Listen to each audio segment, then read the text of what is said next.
റമദാൻ്റെ last 10 ഡേയ്സിലാണ് നമ്മളുള്ളത്. ലാസ്റ്റത്തെ 10 ദിവസം ഇതിനായിട്ട് പ്രത്യേകത ഉണ്ട്. എന്താണെന്നറിയോ? ഒരു റണ്ണിങ് റേസ് എടുക്കുക, ഒരു മാരത്തൺ.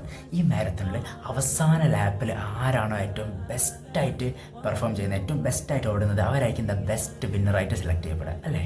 അതേപോലെ തന്നെയാണ് ഈ റമദാൻ്റെ അവസ്ഥ. അവസാനത്തെ 10 ദിവസം ഇതുവരെ നിങ്ങൾ ചിലപ്പോൾ മടി പിടിച്ചിരുന്നിട്ടുണ്ടാവും, ചിലപ്പം നല്ലപോലെ ഇബാദത്തൊന്നും ചെയ്തിട്ടുണ്ടാവില്ല.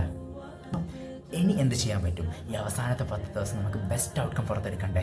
ബെസ്റ്റായിട്ട് നമുക്ക് എന്ത് ചെയ്യണം? ഈ റമദാനെ ഫിനിഷ് ചെയ്യണമെങ്കിൽ make use of this last 10 days. അതായത് അല്ലാഹു സുബ്ഹാനഹു വ തആല ഖുർആനിൽ തന്നെ പറയുന്നില്ലേ, ലൈലത്തുൽ ഖദ്രി ഖൈറും മിൻ അൽഫി ഷഹർ.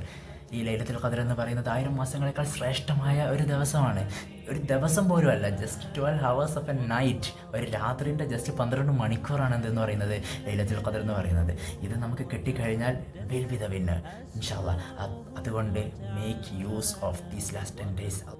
അല്ലാണ്ട് റസൂൽ സല്ലല്ലാഹു അലൈഹി വസല്ലം പറയുന്നുണ്ടല്ലോ, മൻ ഖാമ ലൈലത്തുൽ ഖദ്രി ഈമാനൻ വഹ്തിസാബൻ ഗുഫിറ ലഹു മാ തഖദ്ദമ മിൻ ദംബി. ആരെങ്കിലും ഒരാൾ ഈമാനോട് കൂടിയും ഭയഭക്തിയോട് കൂടിയും അള്ളാഹിൻ്റെ മുമ്പിൽ ഈ ലൈലത്തുൽ ഖദ്റിൽ എണീച്ച് നിന്ന് നിസ്കരിച്ച് കഴിഞ്ഞാൽ അവൻ ചെയ്തു പോയ എല്ലാ പാപങ്ങളും പൊറുക്കപ്പെടുമെന്നാണ് പറയുന്നത്. ആരാ ഗ്യാരണ്ടി തന്നത്? കള്ളം പോലും പറഞ്ഞിട്ടില്ലാത്ത അള്ളാഹിൻ്റെ റസൂൽ സല്ലല്ലാഹു അലൈഹി വസല്ലം. സോ ഈ ഒരു അവസാനത്തെ 10 ദിവസം, ഈ ഒരു അവസാനത്തെ 10 രാവുകളിൽ ബെസ്റ്റ് ഔട്ട്കം പുറത്തെടുക്കുക. അതുകൊണ്ട് നിസ്കരിക്കുക, മാക്സിമം ഖുർആൻ പാരായണം ചെയ്യാൻ നോക്കുക. അതുപോലെ തന്നെ നിങ്ങൾക്ക് എന്തൊക്കെ ആഗ്രഹങ്ങളുണ്ടോ അള്ളാഹിനോട് ചോദിക്കുക. മോർ ഓവർ ദാറ്റ്, നിങ്ങൾ ചെയ്തു പോയ പാപങ്ങൾക്ക് വേണ്ടിയെല്ലാം അല്ലാഹു സുബ്ഹാനഹു വ തആലയോട് പൊറുക്കലിനെ തേടുക. ദാറ്റ്സ് ദ ബെസ്റ്റ് പാർട്ട് ഇൻഷാ അല്ലാഹ്.